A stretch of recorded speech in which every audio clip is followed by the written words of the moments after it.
సత్యనారాయణ గారు మాట్లాడిన దాన్ని బట్టి చూస్తున్నా కూడా ప్రభుత్వ విద్యాలయాల్లో జాయిన్ చేస్తే కళాశాలలో జాయిన్ చేస్తే వాళ్ళ భవిష్యత్తు ఏమవుతుందో అన్న ఇదిలో కూడా ఆ భయాన్ని క్యాష్ చేసుకుంటున్నాయి ఈ కార్పొరేట్ విద్యా సంస్థలు.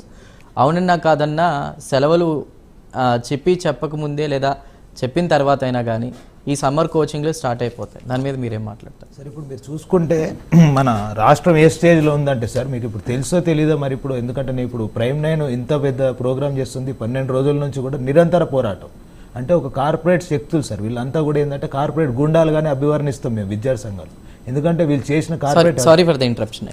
ఇది గత కొద్ది రోజులుగా కూడా అడుగుతున్నా ఈ క్వశ్చన్, నేను మిమ్మల్ని అడుగుతున్నాను మళ్ళీ. రాజకీయాలు అంటే ఈ ఏదైతే ఈ కార్పొరేట్ విద్యా సంస్థలు ఇవన్నీ వీటిని మెయింటైన్ చేసి మేనేజ్ చేసే వాళ్ళు రాజకీయాల్లో ఉండాలా సార్? వీళ్ళని ఇప్పుడు మెయింటైన్ చేసేవాళ్ళు రాజకీయాల్లో కాదు సార్. రాజకీయాల్లో ఉండేవాళ్ళు అందరూ కూడా ఈ విద్యనే ఒక వ్యాపారంగా సపరేట్ బిజినెస్గా పెట్టేసుకున్నారు. ఇది ఒక సైడ్ ఇన్కమ్, దీంట్లో ఎన్ని కోట్ల టర్న్ ఓవర్ వస్తుంది, ఒక ఫ్రాంచైజీ తీసేసుకుంటున్నారు సార్. ఇంత దౌర్భాగ్యమైన స్థితి వచ్చిందంటే, ఇప్పుడు మనం ఏదైనా ఒక సోపో ఫ్యాక్టరీయో ఏదైతే టూత్ బ్రష్ దానికి ఎట్లా ఫ్రాంచైజీ తీసుకుంటున్నామో, ఇప్పుడు నార్త్ నుంచి కోటా నుంచి కూడా ఒక ఫిజిక్స్ వాళ్ళ కావచ్చు, ఒక ఎల్ఎన్ కావచ్చు, ఒక బన్సాల్ కావచ్చు, లేదా ఇప్పుడు ఇంకోటి, ఇప్పుడు మనం ఇంకో దౌర్భాగ్య స్థితి చూసుకుంటే మీరు ఇప్పుడు శ్రీ చైతన్యంలో 2 వేరియేషన్లు పెట్టారు. ఒకటి శ్రీ చైతన్య రెగ్యులర్ కాలేజీలు ఎట్లయితే ఉన్నాయో శ్రీ చైతన్య అకాడమీ అని చెప్పి ఇంకోటి పెట్టారు. వాటిల్లో ఏంటంటే డైరెక్ట్గా 4 నుంచి 5 lakhs యావరేజ్ ఫీజుగా ప్రతి జోన్లో కూడా అది ఉంది. దాన్ని ఫ్రాంచైజీగా నడుపుతున్నారు ఇప్పుడు శ్రీ చైతన్య కాలేజ్ అఫీషియల్గా. మరొకటి చూసుకుంటే ఇప్పుడు ఏదైతే ఈ ఫీ స్ట్రక్చర్ కానీ ఇప్పుడు అఫీషియల్ హాలిడేస్ అంటున్నారు మీరు, 24th నుంచి కూడా ఏదైతే కార్పొరేట్ కాలేజీలు ఉన్నాయో సిబిఎస్ఈ వాళ్ళకి చైతన్య కాలేజీలో క్లాసెస్ స్టార్ట్ అయినాయి ఆల్రెడీ.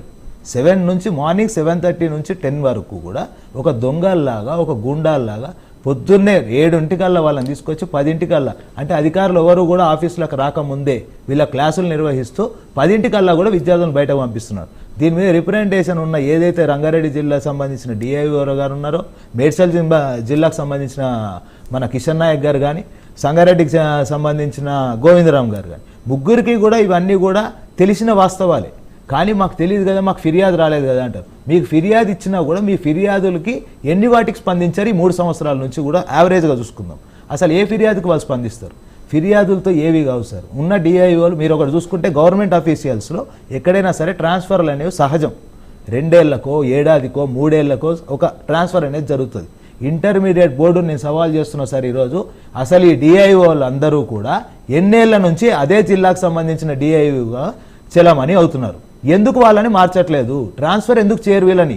ఒక్కొక్క జిల్లాకి ఉన్న 9 ఏదైతే జిల్లాలు ఉన్నాయో 14 జిల్లాలు కూడా వీళ్ళందరినీ కూడా ఇంటర్నల్ ట్రాన్స్ఫర్ చేయాలి కదా. యాక్చువల్ గవర్నమెంట్ అధికారులు ఎవరినైనా కూడా వీళ్ళని ఒకటే చోట పాతుకుపోయి వీళ్ళకి లంచాలకు మరగనేకై మీరేమన్నా పెట్టుకున్నారా, లేదా గవర్నమెంట్కి డైరెక్ట్గా ఏజెంట్గా వీళ్ళని రిక్రూట్ చేసుకుంటున్నారా మీరు?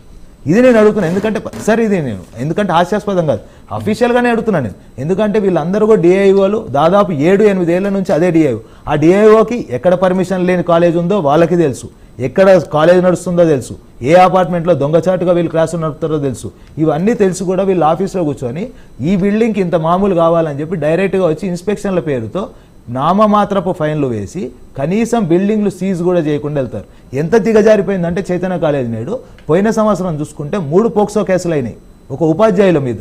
మియాపూర్, మదినాగూడలో చూసుకుంటే 3 పోక్సో కేసులు మేమే సార్ దాని మీద ధర్నా చేసి మియాపూర్ పోలీస్ స్టేషన్లో కేసు. అంటే ప్రెషర్ ఏమి ఉండదా వాళ్ళకి? ఎందుకంటే మినిస్ట్రీలో ఉంది కూడా వాళ్ళే, ఆ కాలేజ్ యాజమాన్యాలు వాళ్ళు అయినప్పుడు ప్రెషర్ అయితే ఉంటుంది ఖచ్చితంగా.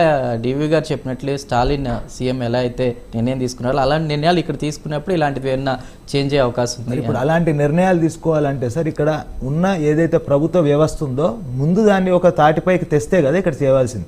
కనీసం రాష్ట్రానికి విద్యాశాఖ మంత్రికి ఎవరైనా సరే వెళ్ళి ఫిర్యాదు చేద్దామంటే కూడా సీఎం గారికే వెళ్ళి ఇవ్వాలి. విద్యాశాఖ మంత్రి ఆయన దగ్గరనే ఉంది. ఇంటర్మీడియట్ బోర్డు అధికారులు ఉంటే విద్యాశాఖ మంత్రి లేరు. మేము ఏమైనా ఫైల్ పెట్టి రిప్రజెంటేషన్ తీసుకొని మేము దాని సంతకం పెట్టించుకోవాలంటే సీఎం అపాయింట్మెంట్ దొరకట్లేదు అని చెప్పి అంటున్నారు సార్.